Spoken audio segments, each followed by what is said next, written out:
appreciate y'all coming today. You know, that was the toughest games we've been a part of here, to take the lead with 2:05 left and to lose the lead with 37 seconds left in the football game. Just really proud of how hard this football team played on both sides of the ball, offense, defense. They battled all day, and when you've won one game, you're really proud of the players for when they're still fighting and battling as hard as they are for each other. Offensively, we had challenged them, you know, to get these games started faster. Took the first drive, scored points, got a touchdown. Second drive, Miklo throws a long ball to Austin Walters, 50-yarder, catch it on the 5. They call us for holding, lose that drive. Third drive down to the 20-yard line, it stalls, attempt a field goal, got it blocked, and the wind was really blowing, so it was critical in that first quarter to take advantage of the wind. Second half, we had the ball for 20 minutes, scored 2 touchdowns in the second half, and just came up short. But the offense, you know, we rushed for 244 yards. Miklo continues to improve every time he touches the ball. He rushed for right at 100 yards. You know, didn't quite score enough points. Defensively, Brian Stewart and his staff are really doing an incredible job. They played that game shorthanded and had an incredible stop, started the game with 2 3-and-outs. Zach Abercrombie blocks a field goal. You know, really did some remarkable things until the last 2 minutes. We had 2 third downs where we couldn't get off the field, and like I said, let them score with 37 seconds left. Brandon Douglas, our corner, played exceptionally well. Emmanuel Ellerby had 11 tackles. You know, Brian Womack has had an incredible season. He had 2.5 more tackles for loss in that game. He's tops in this conference still in sacks and tackles for loss. And Jack Fox had a 47-yard punting average. We just, you know, continue just to make that 1 or 2 mistakes. It's not letting us win these things. North Texas is coming in. Seth Luttrell has really done an incredible job there in 2 years. You see the development of their quarterback, Fine.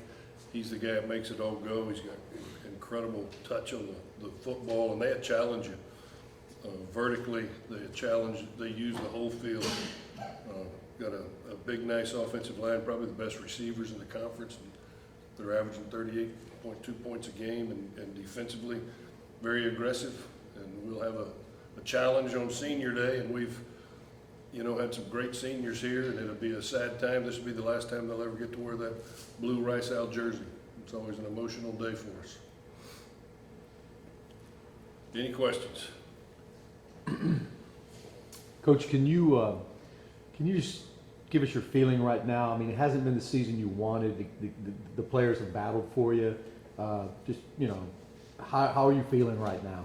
Well, you know, we started this season really with high expectations. I thought we were a bold team, really did. Had a great spring, had high energy all through camp. You know, it just didn't come to fruition, and these guys, you know, you want the best for these kids, you know, just like you do your own kids. And when they're suffering, you're suffering. And being responsible for this, you continue to try to find a way out of it, you know, to give them some hope and hopefully give them a win in this last game. How proud are you? Because, I mean, it's so easy to say, well, you know, here we go again when things are going well, and see the way that they've played the last 2 weeks. I mean, how proud are you? Well, that's, you know, that's the one thing that's the frustrating. You go all the way back to the FIU game. You know, we had a chance to win that one where we stall out on the 9. Had a chance to win this one. We're just, you know, not taking advantage of some of the opportunities. As far as proud of the way they're fighting, it's, you know, it's an incredible tribute to these young men, how hard they are continuing to fight and play for each other. You know, it's the leadership of Emmanuel Ellerby and Brian Womack and Peter Godber, and, you know, those guys keep rallying them, and they keep coming back and giving us all. They do everything we've asked them to do. They come over here and practice extremely hard. You know, they try to be detailed. We've just won 1 football game. How much would it mean to you guys to get a win, even though it's not for Well, it's just, wins are important. You'd like these seniors to go out with a win. When they came here, they just didn't come here for the rice degree. They came here to win football games also, And you want their dreams to come true, and you'd like to send them out with a win against North Texas, who's 6-1 in conference play right now, really hot. And, we'll do all we can to battle them Saturday at noon and do our best to achieve that goal. Coach, how is it, can you talk about the offensive line? The last couple of games, they've been able to increase the yards that the guys have been able to see some holes have been opening up. How proud are you of them finding that way and just getting things and pushing? Well, that's the offensive line was our veteran group going into the season with Trey Martin and Peter Godber. And then we lost Corey Klingler early, and then we lost Kenny Thompson, Sam Pierce, Calvin Anderson at the tackle. And I think it just took a little while for Trey to gel with Joe Dill. But the offensive line has really performed admirably, most of the season.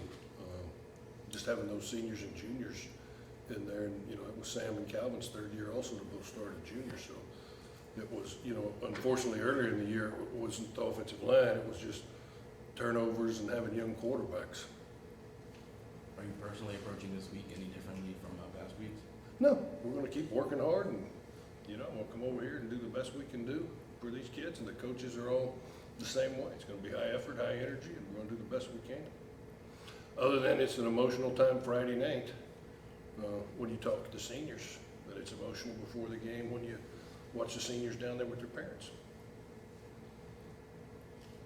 It looks like you have a lot of younger guys on the depth chart for this Saturday. Can you talk about that a little bit? Well, the younger guys have really been playing extremely well. You look at Austin Trammell, what he's done for us the last couple of weeks, catching the ball, picking up some first downs for us, the way he's running that jet sweep. He's one of those guys. He's very instinctual. Will Phillips at tight end gets better, making more plays every time he steps on the field. Cam Montgomery had the big first down run for us at the slot. Miklo getting better every day, so we got some young ones that are getting better, but I think you look at offensively skill, we've only have one senior, Robbie Wells. Everybody else is, other than Austin Walters, is freshmen and sophomores. And I'll tell you what, Austin, the run he had in that game, it was a jet sweep, and he made everybody miss. I mean, there was 5 guys that missed. He's really played well. He's gotten better running through tackles and really catching the ball well the last couple of weeks. But, that young skills really played well for us.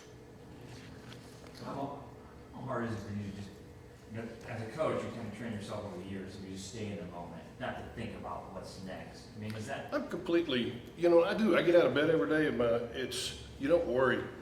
You're in the moment, and you learn to compartmentalize. And my first goal always is to take care of these boys, young men, like they're my own, and that's what I'm going to do. I've been the luckiest guy in the history of football. And, I learned from Jim Wacker, my old college coach, I'm not going to have a bad day. I'm going to have great days. We're just going to keep working hard. When I got into college coaching, a guy named John O'Hara hired me. I had been a high school coach at New Braunfels High School. I was a unicorn, and got out of coaching briefly and decided I wanted to go back into college coaching. So I went to Southwest Texas and walked in there and introduced myself to John O'Hara and told him what I wanted to do. And he said, well, you can be a GA here. I said, when can I start? He said, tomorrow. So I thought, well, it's pretty easy to get into college football. I thought it'd take me a little while, and then Dennis Franchione came in. Next thing I know, I'm heading to New Mexico with him. And then Bob DeBest calls and offers me a defensive coordinator job. And then Gary Patterson calls. So I've been very fortunate. I've been happy everywhere I've been. I've never picked up the phone and looked for jobs. That's what I mean. I'm the luckiest guy that's ever come through college football. I've enjoyed every day of it. I enjoy the locker room. I enjoy being around the kids. I may look 59, but I feel 26. You know, when all you do is hang out to 18 to 22-year-olds every day, you don't get old. Drives my wife nuts. But that's, you know, it is what it is. And that's what I mean, you don't worry. You know, I've never seen a coach worried about you. You compartmentalize, you make the best of each and every day. And you make it the best for the young men you can each and every day.